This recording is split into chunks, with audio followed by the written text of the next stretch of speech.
Chaitra at 17 has recently bought a two-wheeler, her first vehicle. She is excited as it will make commuting to college a lot easier.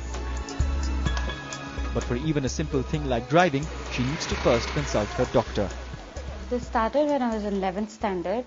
I had pain all over my shoulder and neck and all. I could not lift a spoon also. I could not have my food with my right hand. I could not write anything, nor I could not go to college for more than 3 to 4 months. That's because she was suffering from a repetitive strain injury called radial nerve entrapment that affected her shoulder, back and arms. But unlike Rajesh and Samir, Chaitra was not spending long hours in front of a computer, nor was she in a stressful job. So how could she suffer from RSI? In children, it is usually a multifactorial issue. There are many factors that come into play, including carrying very heavy backpacks to school, poor design of furniture in schools because of which they sit hunched over desks, increasingly long hours spent in front of a computer or a video game. In Chaitra's case, it was her heavy school bag that was the culprit. For over 3 years, every day she carried a heavy backpack to school, because of which the nerves around her shoulders got compressed.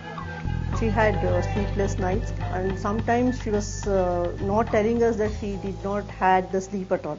But sometimes we used to feel that she had a terrible pain. Children like Chaitra are constantly stretching themselves and packing in a lot more in 24 hours. They are at a greater risk of developing RSI because their bodies are still growing. Carrying a heavy school bag, spending long hours in front of the television, or even playing video games while sitting in a wrong posture. All of these factors put children at risk. Lack of physical activity only makes things worse. So besides an IT professional, who else are at risk? Well, it can be anyone whose job involves training a particular part of their body. So it can be a teacher, a health professional, a makeup person, a butcher, even a housewife is at risk. Dr. Jyoti Bhasin suffered from one of the worst forms of repetitive strain injury called carpal tunnel syndrome. A dentist by profession, Jyoti's wrists were under tremendous pressure. It is actually a professional hazard for dentists because we're working with vibratory instruments through the day. There's no way we can avoid it. For example, neck injury and back injury is a part of professional hazard for us because we're sitting through the day.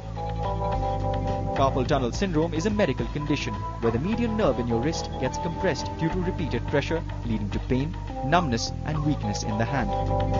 The problem can get severe but can be treated if detected on time. With taking precaution, we could manage to avoid further injury and further harm.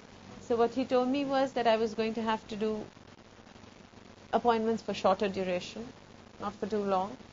Need to get up and exercise my hand a little bit, definitely. Surprisingly, it's not just computer users who are at risk of the carpal tunnel syndrome. It typically affects middle-aged women between the ages of 45 and 54. Actually, carpal tunnel is a tight tunnel. If there's any kind of a swelling which will press on the nerve, so usually middle-aged women, they have some kind of arthritis, tenosynovitis or water retention. They get more commonly carpal tunnel. It's like living with diabetes or living with a heart condition, I suppose. Coming up, how do you identify the symptoms and prevent RSI in the first place? That's on the other side of this break.